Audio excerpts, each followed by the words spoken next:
పిత పుత్ర పవిత్రాత్మ నామమున ఆమేన్. క్రీస్తునాథుని యందు మిక్కిలి ప్రేమ గల ప్రియమైన సహోదరి సహోదరులారా, నేనే మార్గము, రక్షణ పొందువారు కొలదమంది మాత్రమేనా? ఇరుకు మార్గము రక్షణ మార్గము. ఇరుకు మార్గములో ఉన్నావా? క్రీస్తు మార్గము ఇరుకు మార్గము అనే అంశాన్ని గురించి మనం ధ్యానించబోతూ ఉన్నాం. ఈనాడు 21వ సామాన్య ఆదివారంలోనికి ప్రవేశిస్తూ ఉన్నాం.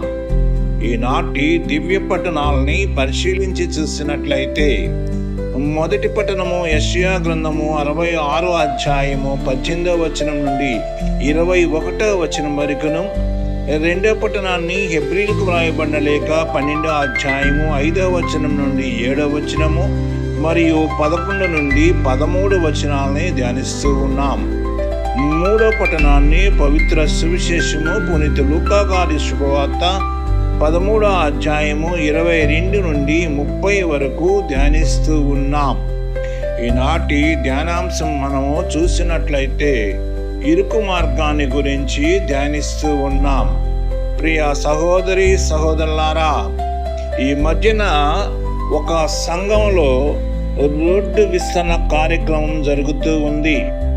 ఆ రోడ్డు విస్తరణ కార్యక్రమం తొందరగా సాగాలని అక్కడ ఉన్నటువంటి అన్ని వస్తువులను తొలగిస్తూ ఉన్నారు. అయితే ఆ రోడ్డు మధ్యలో ఒక కరెంటు స్తంభాన్ని మారుస్తూ ఉన్న సమయంలో కరెంటు ఉన్న తీగల రోడ్డుకు అడ్డంగా పడి ఉన్నాయి. మరి ఇది గమనించినటువంటి ఒక చిన్నారి పాప అదే దిశగా వెళ్ళటం అక్కడ పనిచేస్తున్నటువంటి కరెంటు లైన్మెన్ చూశాడు. అతను ఆ పాపను గట్టిగా పిలవడానికి ప్రయత్నం చేస్తూ ఉన్నాడు, కానీ ఆ పాప అతని స్వరాన్ని ఆలకించలేకపోతూ ఉన్నది. వెంటనే ఆ లైన్మెన్ ఏం చేశాడంటే ఒక చిన్న గులకరాయి తీసుకొని ఆ పాపకు తగిలేలా విసిరాడు. ఆ పాపకు ఆ రాయికి వలన తగిలిన దెబ్బకు ఏడవడం మొదలుపెట్టింది.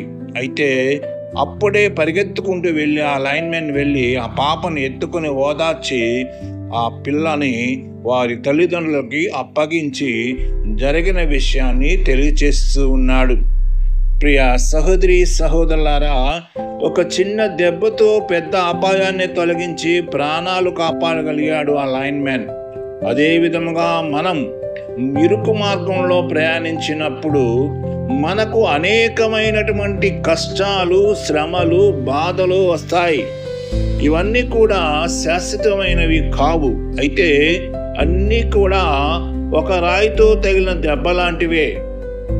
ప్రియ సహోదరి సహోదరులారా, రక్షణ పొందువారు కొలదమంది మాత్రమేనా అని లూకా శుభవార్త 13వ అధ్యాయం 23వ వచనంలో ఒక యువకుడు ఈ ప్రశ్న అడగడానికి గల కారణం ఏమిటి అంటే, దైవరాజ్యం యూదులకు మాత్రమేనని ఒక అపోహ ఉండేది.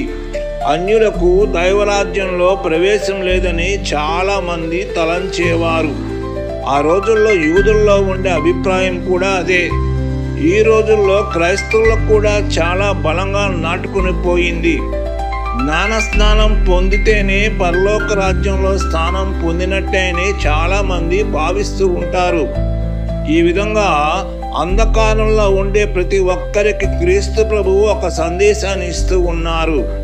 ప్రియ సహోదరి సహోదరులారా, అంతిమ దినమున ప్రభు ప్రభు అని నన్ను సంబోధించు ప్రతివాడు కూడా పరలోక రాజ్యంలోకి ప్రవేశింపడు, కానీ పరలోకమందలి నా తండ్రి చిత్తానుసారంగా ప్రవర్తించువాడే పరలోక రాజ్యానికి ప్రవేశిస్తారు అని మత్తయి శుభవార్త 7వ అధ్యాయము 21వ వచనంలో ప్రభు పలుకుతూ ఉన్నారు. ప్రియ సహోదరి సహోదరులారా, పరలోక రాజ్యానికి ద్వారము ఇరుకైనది.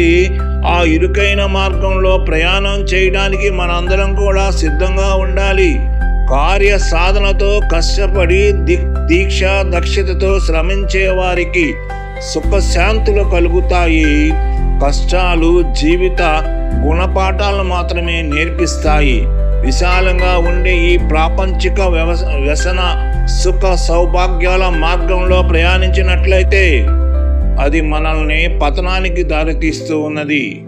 ఈ ఆధునిక నూతన ప్రపంచంలో హైవే మార్గంలో అనేకమైన ప్రమాదాలు జరిగి చాలామంది మరణిస్తూ ఉన్నారు. కానీ నారో వే అంటే ఇరుకు మార్గంలో ప్రయాణం చేసే అనేక మంది ప్రజలు సురక్షితంగా తమ గమ్యస్థానాలకి చేరుకుంటూ ఉన్నారు. ప్రియ సహోదరి సహోదరులారా, highway is heading to evil and death, narrow way is leading to safety, good and eternal life. ఇరుకైన మార్గంలో ప్రయాణించడం అంటే ఆదర్శమైన జీవితం జీవించటం చాలా కష్టమైన పని. ఇదే దేవుడు మన నుండి ఆశిస్తూ ఉన్నారు. దేవుడు చూపేటువంటి ఇరుకైన మార్గం మనం అర్థం చేసుకోవాలి అంటే గడిచిపోయిన ఆదివారాల యొక్క దివ్య వాక్కు చదివినట్లయితే మనకు స్పష్టంగా అర్థమవుతూ ఉన్నది. ఈ 14వ సామాన్య ఆదివారంన లూకా శుభవార్త 10వ అధ్యాయం 1 నుండి 12 మరియు 17 నుండి 20 వరకు క్రీస్తు ప్రభువు నందు విశ్వాసం కలిగి ఎలా జీవించాలో నేర్పించి ఉన్నారు. ఆ తర్వాత 15వ ఆదివారం నాడున లూకా శుభవార్త 10వ అధ్యాయం 25-37 వచనంలో ఒక మంచి సమన్వయంలో ఉండవలసిన క్రైస్తవ జీవితం ఎలా ఉండాలో ప్రభు మనకు నేర్పించి ఉన్నారు. 16వ ఆదివారంన లూకా శుభవార్త 10వ అధ్యాయం 38 నుండి 42 వచనాలలో మార్తమ్మ వలె అనేకమైన పనులతో సతమతమవకుండా మరియమ్మ వలె దేవుని చెంత ఉండి ప్రార్థించమని ప్రభు మనకు నేర్పి ఉన్నారు. 17వ ఆదివారం లూకా శుభవార్త 12వ అధ్యాయం 1 నుండి 13 వచనాలలో ప్రార్థన అనే ఆయుధాన్ని ధరించి జీవించమని ప్రభు మనకు నేర్పి ఉన్నారు.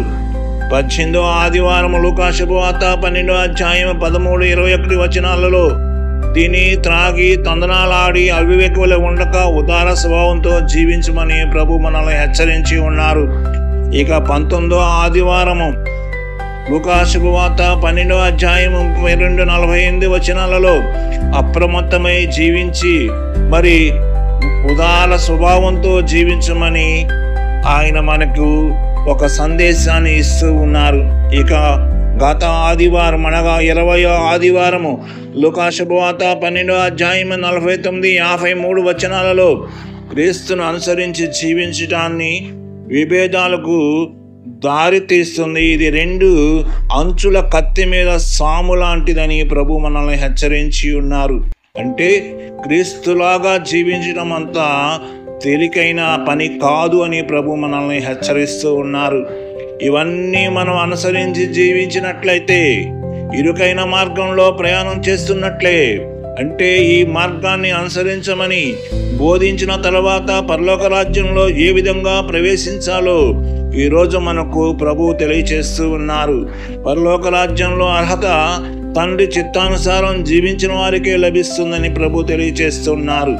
ఈ పరలోక తండ్రి చిత్తము మత్తయి శుభవార్త 25వ అధ్యాయం 31-46లో చెప్పినట్లుగా మనము జీవించాలి. అంటే ఆకలితో ఉన్నవారికి ఆహారాన్ని పెట్టాలి, దప్పిగా ఉన్నవారికి దాహం తీర్చాలి, వస్త్రహీనులకు వస్త్రాన్ని ఇవ్వాలి, రోగుల్ని పరామర్శించాలి, చెరసాల్లో ఉన్నవారిని దర్శించాలి, వివిధ అవసరాలలో ఉన్న వారిని గుర్తెరిగి వారిని మనము వారి యొక్క అవసరతను తీర్చాలి.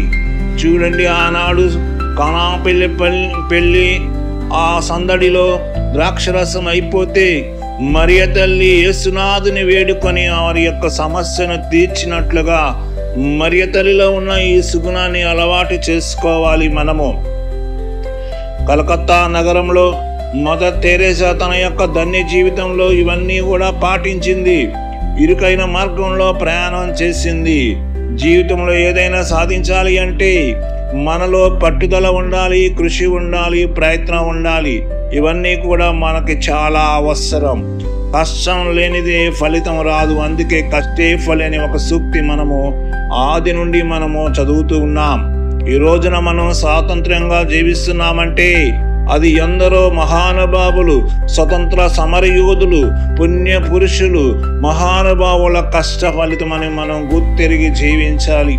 వారు మనకు స్వాతంత్రాన్ని తేవడానికి అనేకమైన కష్టాలను, బాధలను, శ్రమలను, అవమానాలను అనుభవించే చెరసాలలో బంధింపబడి వారి జీవితాలను త్యాగం చేసి ఇరుకైన మార్గంలో ప్రయాణం చేసి ఈ స్వాతంత్రాన్ని మనకు తీసుకొని వచ్చి ఇచ్చారు.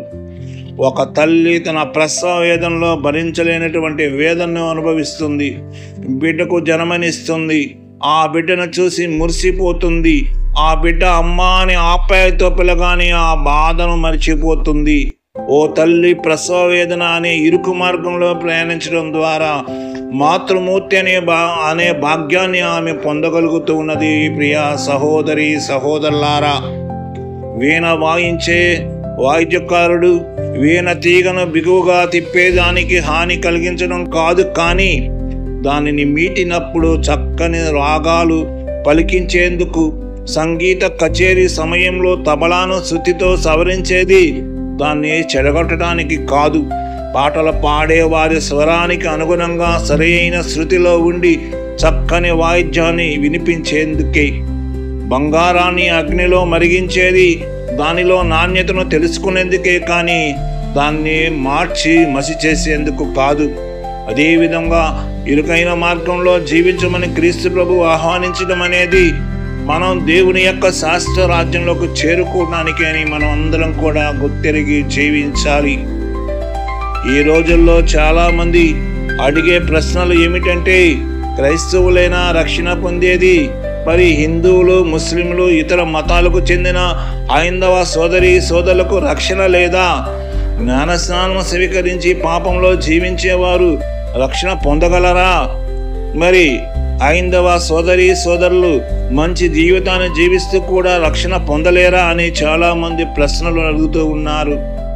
ఈరోజు క్రీస్తు ప్రభుని సందేశానుసారంగా మనము ఒక్కసారి ధ్యానం చేసుకున్నట్లయితే మంచి జీవితాన్ని జీవిస్తూ ఆదర్శవంతంగా ఉంటూ పాపం లేకుండా మెలుగుతూ ప్రేమ, దయ, జాలి, కరుణ అనే గుణాలతో జీవించిన ఎడల వారందరూ కూడా రక్షణ పొందుతారు. అలా జీవించే హైందవ సోదరి సోదరులను కరల్ రహ్మర్ అనే వేదాంత పండితుడు వారిని ఎనానిమస్ క్రిస్టియన్స్ అని చెప్పి తెలియజేస్తూ ఉన్నారు. అంటే వారికి క్రీస్తు ప్రభుని బోధనలు తెలియకుండానే క్రీస్తుని ధరించి క్రైస్తవత్వంతో జీవిస్తూ ఉన్నారు. ఇరుకు మార్గం కూడా ప్రయాణం చేస్తూ ఉన్నారు. కాబట్టి వారికి రక్షణ లభించినట్లే. ప్రియ సహోదరి సహోదరులారా, ఈ రోజుల్లో ఇరుకైన మార్గంలో ప్రయాణం చేయటం అంటే నీతి న్యాయాలకు కట్టుబడి జీవించాలి. అన్యాయాన్ని, అక్రమాన్ని ఎదుర్కోవాలి. ఆ ఇరుకైన మార్గంలో జీవించడానికి నేను సిద్ధంగా ఉన్నానా అని మనల్ని మనము ప్రశ్నించుకోవాలి. సుఖము, సౌభాగ్యము, సంతోష సాగరాలు, విందులు, విలాసాలతో జీవించే వారికి ఇది ఒక సవాలుగా నిలుస్తూ ఉన్నది. ప్రియ సహోదరి సహోదరులారా, అంటే మన జీవితంలో నైతిక విలువల్ని, సామాజిక విలువల్ని మరి పాటిస్తూ అందరి యొక్క క్షేమాన్ని కోరుకుంటూ అందరికీ మంచిగా ఉంటూ మంచి జీవితాన్ని జీవించాలి. పక్కవాడితో ఎటువంటి గొడవలు లేకుండా వారితో కలిసి సఖ్యతగా జీవించడం అనేది నేర్చుకుంటూ మన బిడ్డలకు నేర్పించాలి. ప్రియ సహోదరి సహోదరులారా, ఒక్కసారి మనల్ని మనము పరిశీలించి చూసుకోవాలి. ఈ రోజు నుంచి నేను ఆదర్శమైన జీవితం జీవిస్తాను, దానికి అనుగుణంగా దేవుని ఆజ్ఞలు పాటిస్తాను. ఈ రోజు నుంచి నేను నా జీవితంలో ప్రతిరోజు మత్తయి శుభవార్త 25వ అధ్యాయం 31-46లో చెప్పిన విధముగా ఏదో ఒక కార్యాన్ని చేస్తూ జీవిస్తాను అని చెప్పి ఒక దృఢమైన విశ్వాసముతో దృఢమైన ప్రతిజ్ఞ తీసుకోవాలి. అందుకు గాను మత్తయి శుభవార్త 5వ అధ్యాయము 10వ వచనం నుండి 11వ వచనం వరకు ధ్యానించినట్లయితే, ధర్మాత్మలో హింసితులు ధన్యులు, దేవరాజ్యము వారిదే. నా నిమిత్తము ప్రజలు మేము అవమానించినప్పుడు, హింసించినప్పుడు, నిందారోపణ కావించినప్పుడు మీరు ధన్యులని ప్రభు పలుకుతూ ఉన్నారు. ధర్మార్థం కోసం మనం జీవించాలి. ప్రియ సహోదరి సహోదరులారా, ఈ యొక్క వాక్యం ద్వారా ఒక చిన్న ప్రార్థన ద్వారా దీనిని మనము ముగించుకుందాం. ఓ దేవా, పరలోక రాజ్యం మీరు నాకు ఇచ్చే బహుమానం కాదు. దానిని నేను నా జీవిత విధానం ద్వారా సంపాదించడానికి ప్రయత్నం చేసే ధైర్యాన్ని నాకు ప్రసాదించండి. క్రీస్తును అనుసరించటం నా జీవితంలో ఒక సవాలు. అతనిని అనుసరించి ఇరుకు మార్గం గుండా ప్రయాణం చేయడానికి కావలసిన శక్తిని నాకు ప్రసాదించండి. ఆయన నిజబిడ్డగా జీవించే భాగ్యాన్ని నాకు దయచేయండి. నాకు చేతనైన సహాయం చేయటానికి కావలసిన కృపను, ఆశీర్వాదాన్ని నాకు దయచేయండి. మన నాథుడు, మన కర్త అయిన యేసు ప్రభు అతి పరిశుద్ధ నామమును అడిగి పొందుకొనుచున్నాము మా ప్రియ పరలోకపు తండ్రి. ఆమేన్. ఓ దేవా, యొక్క చిన్న ప్రార్థన ద్వారా, యొక్క చిన్న వాక్య పరిచర్య ద్వారా మమ్ములను, మా కుటుంబాలను దీవించి కాచి కాపాడండి. యొక్క వాక్యం ద్వారా అనేక మంది యొక్క ఇరుకైన మార్గంలో ప్రయాణించడానికి కావలసినటువంటి శక్తిని, ధైర్యాన్ని, కృపను దయచేయమని వేడుకుంటున్నాము.